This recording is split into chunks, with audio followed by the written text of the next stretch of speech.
Mate, Here we are, boys. Cheers. Oh, cheers. beverage. Only have water, can't use water. All right.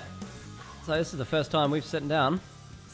First time we've sat down since we've all seen it. Yes. I'm so excited for this. I am genuinely so eager because, as we discussed last time, this is the side of it I've never seen. The side where you guys are seeing it for the first time, and your first opinions, and what you hate, what you love, what you see, what we've been sitting in for so long. It's fucking fantastic. Yay! Cool. John's like, it's fucking shit, mate. Just hangs up. No, that was great. I'm very impressed with the look of it. That's the first thing that sticks out to me is just like, Oh yes. Yeah. I've had the watched it on the sort of bigger screen at the screening, and then watched it again this afternoon on my TV. Yeah. And excuse me, the level of detail is insane, and it looks so good. Crazy, yeah. Music's kind of, What first stood out to you? What was the first whoa? Like you said, in this case it might be color or the look of it. What was the first thing that you? I mean, like I said, the first time I see something that I'm in, I'm completely too hyper focused on panicking about every millisecond of my performance. So it was hard for me to take in on the night on the first watch as much as I did take some of it in. But I think I watched it 6-7 times when I got home. Before I passed out, and I just picked up more and more, and it's just got more and more excited the more I saw it, the more I could separate myself from my own performance. And the music, I gotta say, is fucking sick, bro. It's a lot of fun, eh? Very cheeky how that went down. I'm so excited for you guys to see it. It's been it's just so cool to me that this is your first viewing on it. That's really and I totally know what you mean. John was hilarious, yeah, as I knew he would be. But there was even more just little bits that I couldn't quite hear audio-wise on the night. even when I watched it on the TV, I was like, stop fucking mumbling. You can mumble and you can kind of, but you still need to articulate enough to be heard properly. And I was like, I was guilty of that here and there too, man, for sure. But it does add an authenticity to it. I gotta say, if the sound on that very first shoot was much less than ideal. It was. I want to say. Sorry to cut you off, but I want to say, John. No, please. For me, it wasn't you mumbling or anything, man. It was more just my hearing is not the best. So I just couldn't hear certain things in that environment. Should I have? oh no, trust me. When I watched it back on my TV, which is right in front of me here, and I was just had no idea. I was like, "Fuck, do you say?" Yeah. I think, when we have the level of finesse of the feature, we can actually put the resource into it properly. Yeah. I think there's a lot of things that we can do. So moving forward, obviously we'll be securing the soundy that we want from the start, as opposed to finding the 14th, 15th choice. Yeah. Because they're all busy, because they're in high demand. Soundies, they do well. Yeah. If you ever run out of work, become a location soundy, apparently. So I dare say that I love the authenticity, and that I would call that almost a technical failing of it not picking the performance up. And I don't mind the mumble. I don't mind it, because it is what we do. And sometimes it's more in the exclamation mark of the whatever line than it is the actual knowing what you're saying. So I think there's a balance to strike there, but I don't think that's an acting note that I would give. Yeah. No, look. And anyway, moving away from the shitty actors, but the look of the film is so fucking great actors. Different to Awesome. so many things that you see in Australia these days. And don't get me wrong, Australian films are great, but 8 or 9 out of 10 have got sort of these softer sort of pastel like browns and light blues. 'Cause that's what Australia kind of looks like, and particularly if you're dealing with a story that's like a family drama or whatnot, you want it to have a soft feel to it. Yeah. But this is all just these bold colors, and edges of everything are so crisp. Yeah. And you know exactly what you're looking at. It's so crisp is the word that comes to mind. Yeah. And the differentiation between what's lit and what's not. I immediately said to Mitch straight after it, the use of not neutral space, negative space, in terms of the shadows, like the way that Yeah. our faces are lit Yeah. in different ways. It just creates some really interesting shapes. Mm. Yeah, it's almost like, Okay. you know, like noirish in that regard of just like Yeah. using shadows so much to convey different things. I thought it was fucking great. Yeah. Yeah, Mm. I love the moment watching again when fucking Kit's face gets lit up at the Oh yeah. start. It just goes from dark to bling, but you see Mm. it's like bang, and then it softens on his face. Yeah. Yeah. That's cool. That's wicked. One thing Mitch and I were obviously like, we looked at every different point in post of what did and didn't hit. And a lot of it for me, which I was not necessarily struggling with, but it was a big test to getting it finessed, is the humor, Yeah. is making the comedy of it. Like, so the big one that Mitch and I did for quite a while was the changing back and forth to Sophia and the very subtle, like, background differences and noises, like the tooth spit as you're Yeah. cutting back, and the real like harshness or choices of that. I guess, you know, that's sort of one of my questions coming from like the sound design and the music side of it is, you know, when you saw it with people versus yourself, did you notice that that humor land correctly or in a good way? I guess these are some of my more personal questions. Did it Some of feel the like it time, yeah. was good and funny? Some of the Yeah. time, for sure. And what do you think could be worked on? Like, I guess this is why I love this, because we're talking about something that is like the demo. Like if I'm doing a demo as a studio, as I'm sure you've done, you look at the demo and go, nah, we know we're going to do that better in the proper retracking, but does it have the idea in mind? You know, Yeah. what things do you think we could look at improving? One thing I sort of that it was over too quickly, and I don't mean that from a perspective of just like, oh no, let's watch the rest of the movie, come on. But like, I think to find those punchy moments, I definitely think, especially right at the start, you can kind of tease into it a Thank bit more. you. You can Thank you find for those saying that. moments to lengthen and then sharpen up Yeah, I like for that. bits and pieces. I'm so glad you're saying that, because they were all of the versions that I had, and people were saying for the concept short, for like the actual, if this is it, everyone was saying cut the fat, and I was arguing that point relentlessly. I remember which is that, part of the Mitch. reason it took a bit longer. I do remember that because So in the feature, I would be adding a lot back in at the front end. It's meant to be airy because it gets so intense that I want the contrast to really land. And yeah, unfortunately, that was a battle that I lost for the sake of this one. But I love that you're saying that. I was really wanting good these moments to hold your breath. It's like the phone rings instead of just going like, fucking hang on a second. It's like the phone rings. Fucking looks at Kit. Yep. It's him. The fuck is that? Yeah, You're yeah. right at All the these start. moments. It's like just fading up. You're not quite sure what you're seeing. It's a bloke on a chair, and then there's two. I had an blokes extra doing 2 or 3 something. lines in that first scene You did that too. I had to lose because everyone was saying like if this is on the desk of like a, you know, head of Paramount or some shit, if that first scene takes longer than like I think it was like it hit 50 seconds or like possibly close to a minute, and they were like that's way too long. Really? And I'm like, yeah, but like it makes the rest of it more impactful. Yeah. And they were like, I mean, "Oh, It's funny when you say that. It's almost from the point of view of like an audition. You know, we yep, we yeah, always get told in audition, it's like you've got to hit the ground running. Those first couple of lines have got to grab you, because otherwise the casting agent's just like, next. yeah, it's horrible." But yeah, no, if we keep the start, I'm extending all that again because once you've got them for the movie, once you've already got them there. And we're just like now we're along for the ride, you know. But yeah, no, I completely agree like with with you. a I'm so glad you're saying completely that. opposed view to what you were told. Look at that scene at the start of Inglorious Bastards, where he's just dragging out this interrogation of this dude that's harboring Jewish people downstairs. And it makes that scene so much fucking darker when it does go down. But imagine if that was Tarantino's first film. I know, and you're right. Then that they probably would have skipped on it, right? If we would have never seen Inglourious Bastards Maybe. because he. I mean, that's. I mean, he does build the tension. That's the other extreme, but maybe somewhere in the middle. Yeah, I can see that. It's amazing how we have to shape. I used to do this with the bands I used to be in. Let's just sound a little bit more Triple J like, so that we can get on the Triple J scene, so that we can, once we're there, do what we feel we actually wanted to do.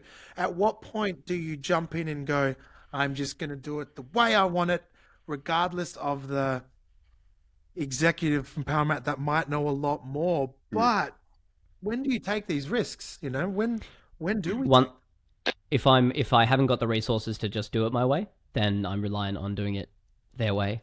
And then when we get the resources, then I can nudge it back. I don't know if it was because of the thing I said about being preoccupied with my own performance and my elderly hearing. Yeah, the combination of those two things. There's certain parts of the comedy that only really dropped for me even more when I had my earbuds in at home. And I sort of had time to forget about me and just be in it. Like I didn't even pick it up at the time, and I don't remember happening on the day, but the amount of times we go back and forth about the Nigel is just fucking hilarious. Like, especially I love that. Especially so the much. last one, John. I'm like, what the fuck? I don't remember that one. What I prefer Like Nigel. multiple times, yeah. Yeah. Yeah. The quiet one at the end, I was like, that's fucking hilarious. I prefer Nigel.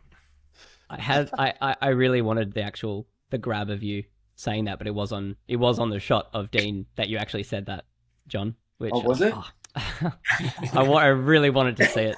I kind of like that it's on Dean though, because like Yeah. you just hear this. Just, no, It's like just one last time. Like a fucking quiet one just comes again, and I piss myself every time. And I also That's one of didn't my favourite notice how fucking hilarious. I mean, I did, but it was driven home even more the more I watched it. Was Cat's hilarious ad libs. Oh yeah. Yeah. So both. Yeah. in there. Yeah.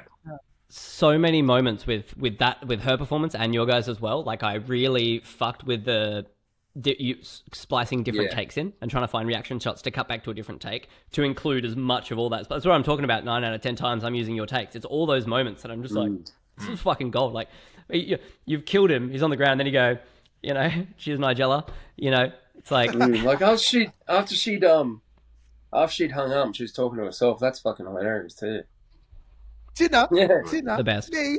So there's so many different takes that I'm like trying to decide which ones to lose, and then I was like, I have to keep them all. So I just punched in and out. Works, man. I really like what she did with that scene as well. Like I'd always read it as and this is the it's maybe the misogynist in me, but I'd sort of read it as kind of a bit more of like an argumentative, like naggy sort of. Not that she's being a nagger, but the voice in my head was a bit more. And but the way she played it was like, oh no, this is like a real conversation from her, and it's like somewhat heartfelt of just like, hey, look, like what the fuck are you doing? And I'd always read it a bit more aggressive than she played it, being like, well, fuck you, fucking stuff.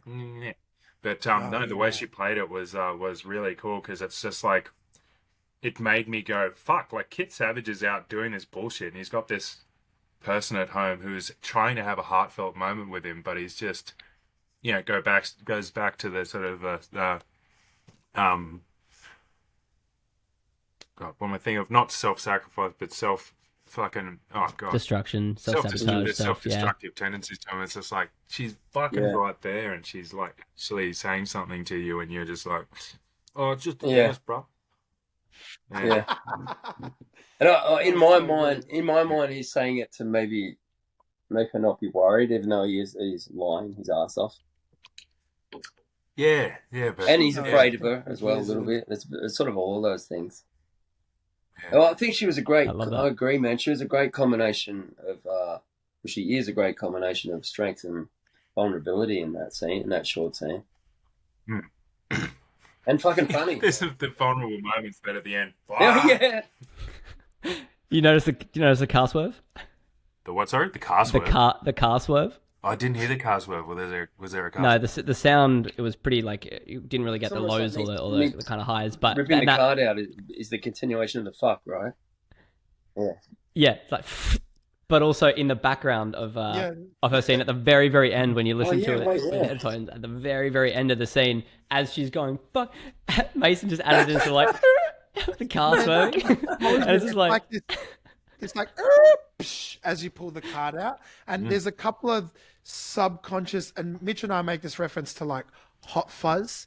If you guys have watched that one, there's always something filling the silence in the background in a very subtle way, and a lot of it's in the sound design. So this one was kind of like, we messed with this idea that each one of your locations had a different kind of breed of dog in the background. Like, so like where Sophia is, where she is, there's like this like shitty ass little dog. Little fucking, like yeah, maybe you only shitty hear dogs. it once, but then in the background of your scene, Dean, there was like either the idea of certain cars always dragging or something like that, or something, but a bigger dog. That was at least the original dumb idea. Yeah, we tried really early on at the scene between John and Aliki, like two dogs sort of barking at each other, like having a bit of a go at each other, So the dogs while are you bark- guys are while like, you guys what are do you mean barking, fucking it's bring a like- gun? everything. It's to show the wider world, to show that in that part of the world we're in, it's shittier. It's like Yeah, rougher. That's why the idea is always some glass smashing in the background versus the glass that Sophia has is like a wine glass.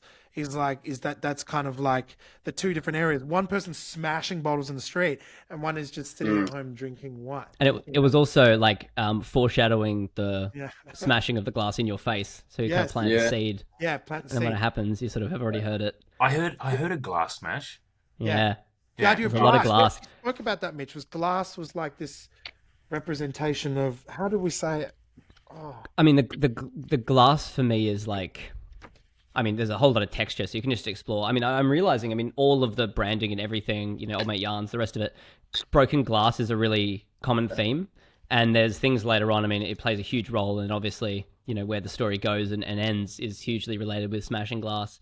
And so there's a huge motif with glass throughout the entire movie. And I love that we're setting it up early.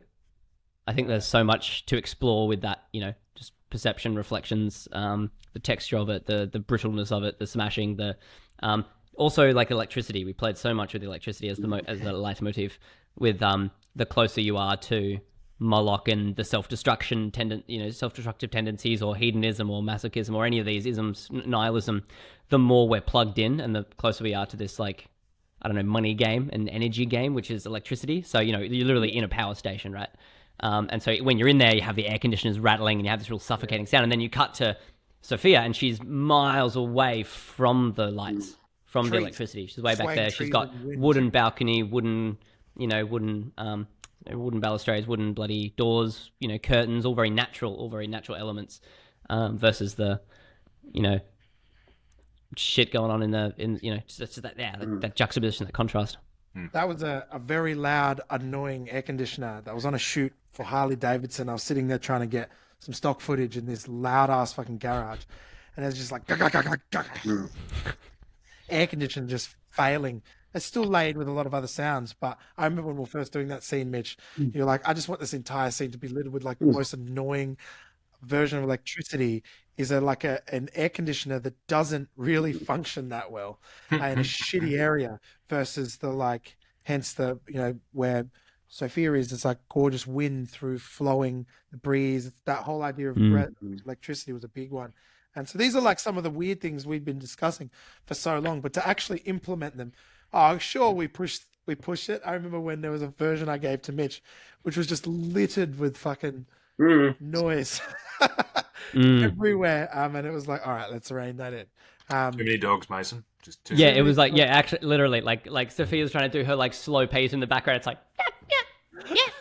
like she's trying to do the whole thing, and like, It's hilarious that the dun dun is happening when it's business time with the gun, and then the argument about the gun, it goes, right? And then it's back when he finds the bat. so- and it's dun dun, we're back into business. that for me, the back in business sound, that sound. Hang on. Oh, no, I wonder if this Can you is tell me when it's 7:40, Um, man? It sucks so much, but that I have to go. No worries. About 10 minutes. That. I think that's oh, no, iconic. hang on, That hang fucking on, bat hang on, hole sorry. too, man. Like, it reminds me of George Clooney in Dusk Till Dawn when he holds the barrel of the gun to the corner Hey, of that's cool. the screen. Fucking Yeah, great. nice. The idea of that, Dean, as well, is that, like, the two notes we had there, the dun dun, is kind of like your heart. You're getting fucking angry. So you're like, dun, dun, So that's like- the in the when I let it play out longer with the longer first scene, what really comes across more is you're losing patience, Dean, and you can see you're trying to hold in the savage and stay with the kid, like you clench your fist in that first scene, and you're just like holding it in, and they're just hitting you in the face, and you're like, dude, I'm just doing my job. Like, can you fuck off? I'm still calm. Like, don't fuck with me. It's all good. I just want to walk away. And when they keep fucking with you, then they forget the gun, and you're like, oh, fuck this. And so then Savage comes out, and then you just annihilate, like scorched earth. And so that sound to me is like the breaking out, and it's like trying to, so it's like like using the music as the motif, which is the main thing that Mason and I were really, really exploring, was that, the more connected to electricity you are, the more electric instruments you have. So you're a steel string acoustic guitar, but you've got this punk band.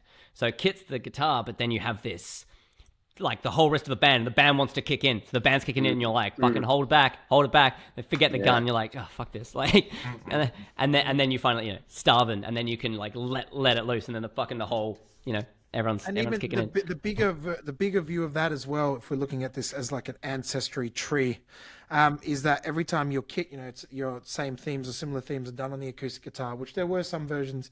We haven't explored it as much yet. And then you turn to electric every time you become Savage. But that Sophia is like very natural. That all the instruments that you hear with her are actually in this very natural, either naturally performed or made from more organic instruments, versus every instrument when you become Savage and you needs to be plugged in. That's why there's a few things, even when you notice when you give old fucking Nigel a stab, there's actually a secret ripping of a guitar cord out of a guitar, because he's been unplugged.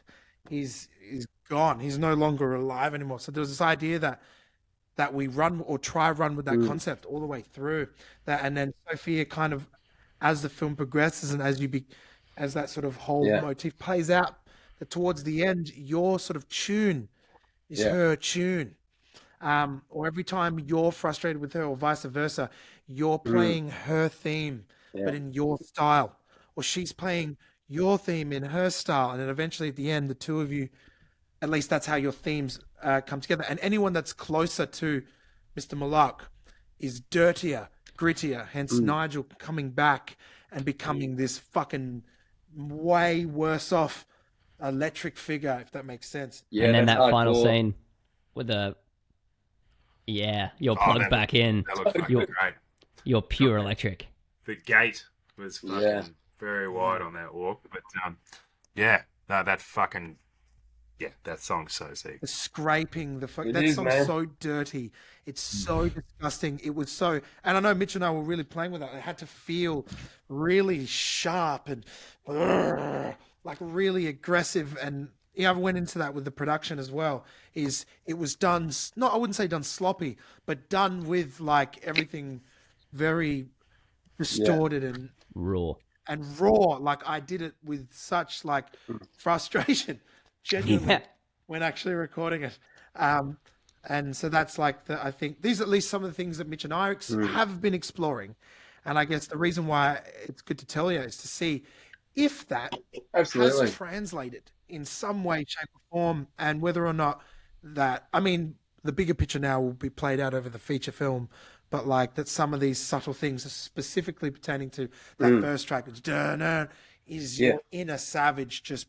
Like, it feels very intentional. The music feels very intentional all the time, which is great. It almost reminds me, without being a musical, something about it reminds me of Rocky Horror Picture Show. Does that sound weird? I don't know. Yeah, someone else said that actually. Yeah, no, someone else said the same thing, and I didn't really take much notice of it, but now you're saying it as well. I get that. Yeah, I can see that. It's sort of like, it's almost a musical in a way. Not. Like, there's a real adhesion to, it's like things happening with the music as opposed to the two being kind of separate.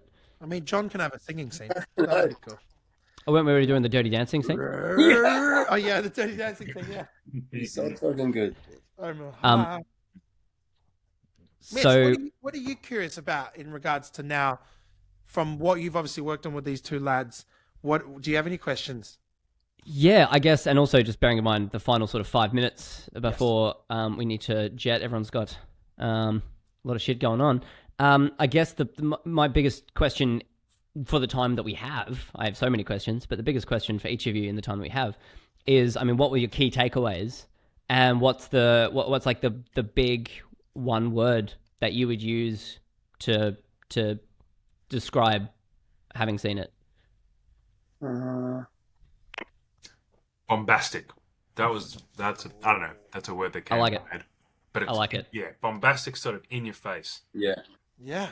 and attention grabbing. That's what I felt from Yeah. watching that. There's just great moments Love that it. just demand your I think attention. it's exciting too, man. I like it. I and like it. and not just from the perspective of being involved. It feels exciting to watch. I think Love it's it. I love That's that. wicked.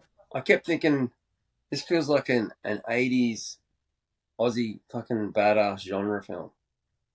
Like it feels like a slick Mad Max or something. Oh yes, how good's that? Slick. Yeah, Did you say slick Mad Max? because Mad Max didn't look I like quite that. as pretty as this.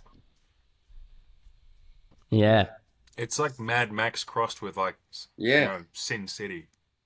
yay! Put that on Oh the yeah, And Rocky Horror Picture Show.